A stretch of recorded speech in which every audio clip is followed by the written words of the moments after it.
We just looked at the measures of central tendency. Now we are looking at the measures of variation. We need this to fully summarize that data set that we get. A measure of variation is required to examine how the data is spread out or distributed. Okay? And if you have both the measure of central tendency, which if you remember we did mean, mode, and median, and if we also have a measure of variation, we have the best description of that data. Let's look at this example here, where the measure of central tendency is the same, but the measure of variation is different. We have two players and the number of goals scored in the last 7 games. They have the same number of goals scored. Both of them have 9 goals scored in total in those 7 games. But if you see player 1, he's very consistent with his scoring. He sometimes scores 1, 2, or 0. He never goes past that 2 mark. While if you look at player 2, he was very consistently scoring 0 goals, but there was one game where he just scored 9 in one game. And they both scored a total of 9 goals in their 7 games, but player 2 was very unpredictable in that. And so yes, their measure of central tendency might be the same, but their variation, their consistency, their distribution, how the goals are spread out during those games are very different. There are 3 commonly used measures of variation, just how we had 3 commonly used measures of central tendency. And those measures of variations are the range, the interquartile range, and the standard deviation. We're going to look at all 3 of them. Firstly, the range. The range is just the difference between the highest and the lowest value in the data set. It is very easy to calculate, but it takes no account of what the central values are. It just takes account of the extremes. The interquartile range, on the other hand, it will divide the data into 4 equal parts. So if you have data that's this long, what it will do is that it will divide it into half, then 2 on the other end as well. So we get a quarter on each side. These are what we call quartiles. And this is the end of quarter 1. This is the end of quarter 2. This is the end of quarter 3. As you can see, quarter 2 is the middle of the data, which we also call the median. Quarter 1 is when the data is at its 1/4 point. Remember, this is when we have an ordered data set. 1/4, this is known as the lower quartile. On the upper end, when we are at the 3/4 point of the data, when the 3rd quartile has just finished, we call this the upper quartile. And the interquartile range is just the difference between the quartile 1 and quartile 3, the upper quartile and the lower quartile. And that, as opposed to the range, gives you how varied or how spread out the central values are. These are the central 50% of the data set. 25% on the right of the median, 25% on the left of the median. And this is relatively not affected by the extreme values such that the range is.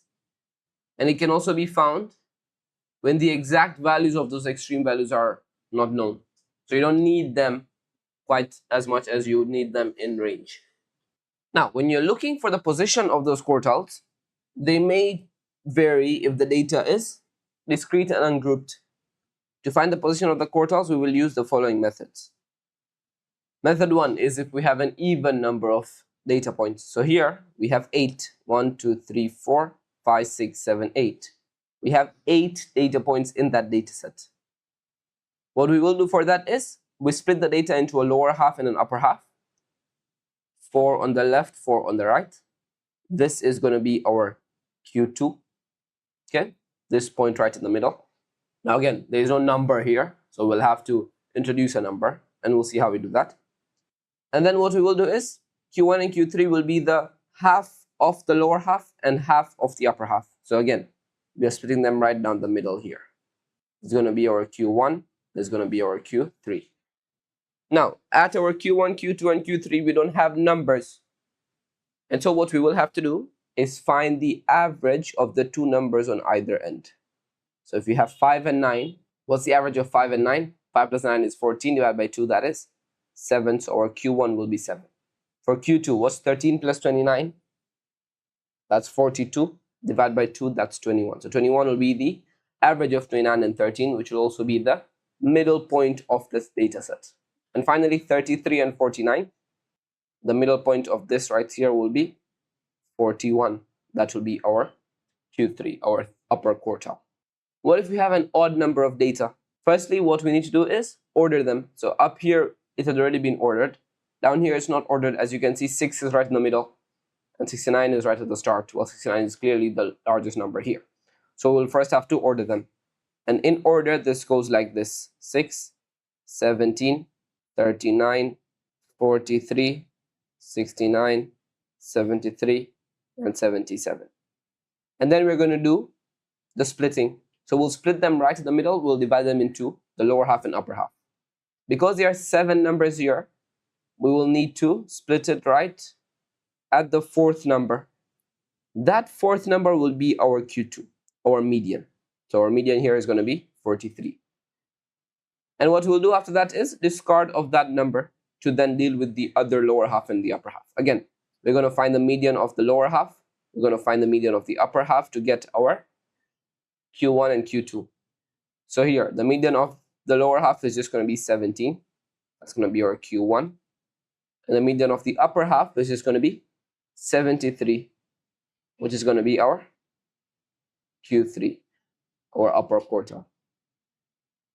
That's how we will find our quartiles, whether we have an even number of data points or an odd number of data points. Next, we are told to find the median and the interquartile range in a stem and leaf diagram. It's an ordered stem and leaf diagram, so we can go right into finding the median and the interquartile range. Remember, for our interquartile range, we will need our Q1 and our Q3. So actually what we're doing is just finding our quartiles. The first quartile, second quartile, and the third quartile. Firstly, how many numbers are there? 1, 2, 3, 4, 5, 6, 7, 8, 9, 10, 11, 12, 13. Because there are 13 numbers, what we can do to split them is have 6 on the lower half, 6 on the upper half, and then have that 1 in the middle. That 1 is going to be our median. So our 7th ordered number is going to be our median. Let's start counting. 1, 2, 3, 4, 5, 6, 7. That's going to be our median. So our median is going to be Q2, which is our median. It's just going to be 153. Then what you do to find the lower quartiles and upper quartiles is we will discard of that median and just deal with the remaining. So we will have 6 numbers on the lower half and 6 numbers on the upper half. If we have 6 numbers, what we will do is split right in the middle, which is between the 3rd and the 4th. Then find the average. Again, split right in the middle between the 3rd and the 4th and find the average. The 3rd number here in the lower half is 144. The 4th number is 148. What we will do is find the average of the two, and what we get here is 146.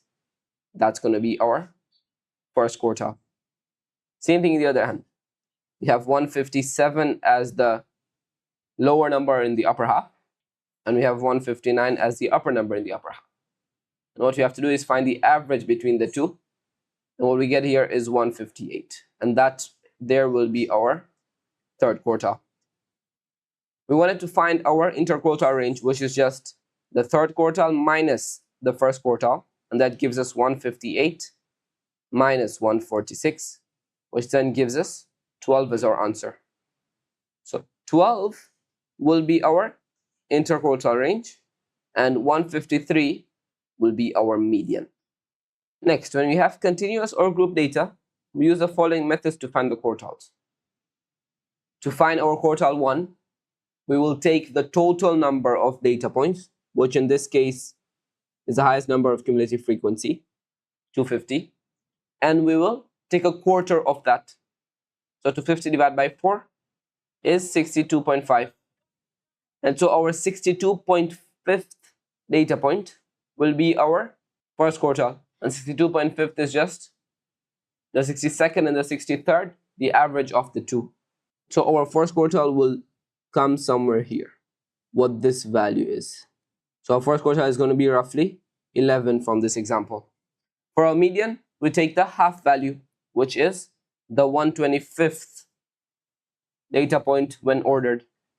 So again, we go to a 125th, we see what the height is, and that height is going to be our median, which in this case looks to be 14.5. And then for your upper quartile, we take 3/4 of the total number of data points, which in this case is 187.5, which falls somewhere here, which is roughly 24. So the height of 24 will be our quartile 3. And that's how you find the quartiles for continuous data.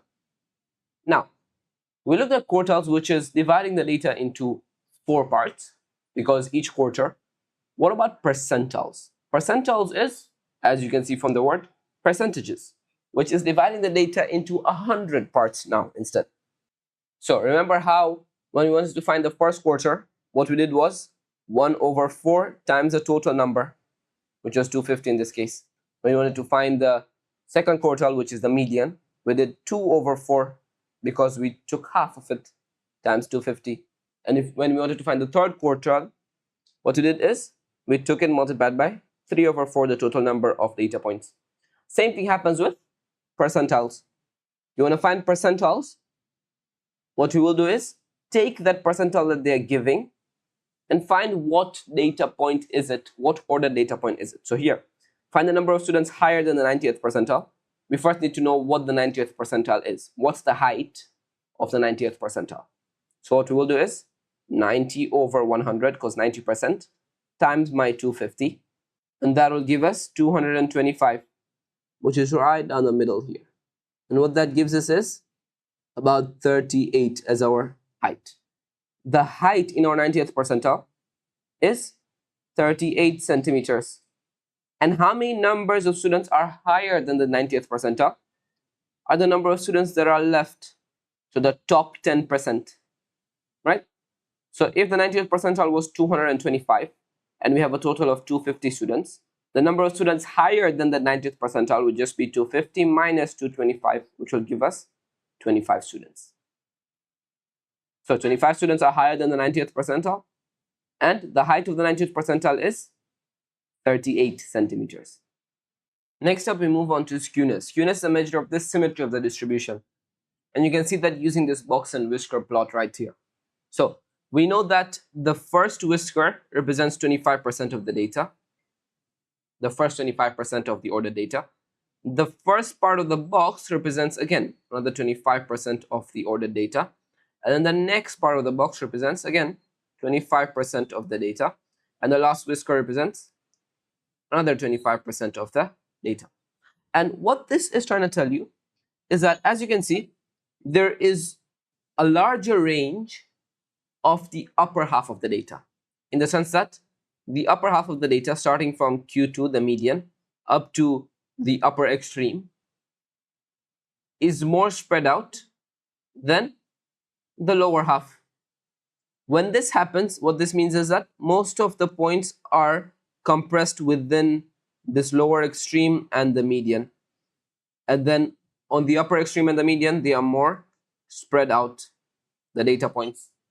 What this tells you is that that data is positively skewed, meaning most of the data is compressed in that first half. They are very close together, while on the upper half, they are a bit farther apart.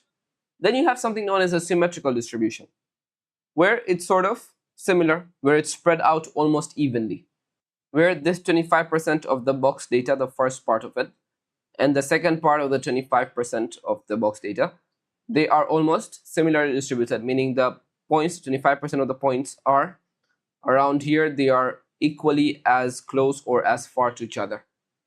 And on the other hand, opposite to the positive skew is a negative skew, where you see the 25% of the data in that second part of the box is quite close to each other, quite compressed, while on the lower end of the box, they are quite far apart. So whenever we have skewed data, the mean is sort of shifted to the right and left, yeah? And so the median is the most reliable average because it is not affected by the extremes. Remember, when you have skews, this extreme is very far, that's why the skew happened, that's why the positive skew happened. Same with the negative skew. This extreme is too far from the middle. That's why that skew happened. And so the mean will be affected because of those extreme values. And so the median is the best way of finding that central tendency, the measure of central tendency, because it's not affected by those extremes as much as the mean is. Now, when you're looking at a box and whisker plot, that's a graphical representation of data, and it shows 5 things. So it's also known as a 5 summary plot, where it shows the smallest value, it shows the lower quartile, it shows the median, shows the upper quartile, and it shows the highest value. The lowest value is the lowest extreme, the highest value is the highest extreme. And remember, when you subtract these two, you get your range, which is how much in general your data is spread out. Then your Q1 is when your 1/4 of the data, your ordered data, is at.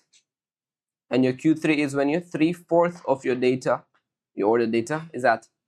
And the middle, the Q2, is your median, where your 50% ordered data is that, right? And that's what the box and whisker plot shows. One thing that you can easily know with a box and whisker plot is its skewness. And the skewness of this box and whisker plot is a positive skew. Why? Because most of the spreading happens on the upper half. The lower half is quite compressed together, which tells you that it's a positive skew. It's skewed to the positive side. The positive side is more spread out. That's why it's known as a positive skewed data. Then, whenever you're told to compare box plots, this should be the case when these values are of the same type, in the sense they are the same measurement. That's when only you can compare two plots of data. And we're told to use the summary statistics. Summary statistics are these 5 statistics. The lowest, so the lowest here is lower than the lowest in set B. Quartile 1 is lower than the quartile 1 of set B. Quartile 2, the median is lower than the quartile 2 of set B. But when you go to the quartile 3, the upper quartile of set A is higher than quartile 3 of set B. And again, the upper extreme is larger than the upper extreme of set B. You can also look at the skewness here. Set B looks to be not skewed. The boxes are of almost similar length. The first 25% of the box and the next 25% of the box are quite similar in length, which means the data in that is quite equally distributed in comparison. If you see set A, the right side is more spread out than the left side, similar to this first example that we had.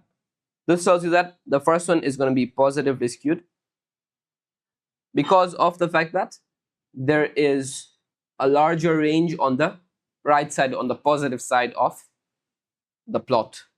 We can also take a look at the range. The range of set A is larger than the range of set B. Set B is less distributed in the extremes than set A, so your range is larger. Your interquartile range is also larger for set A than it is for set B.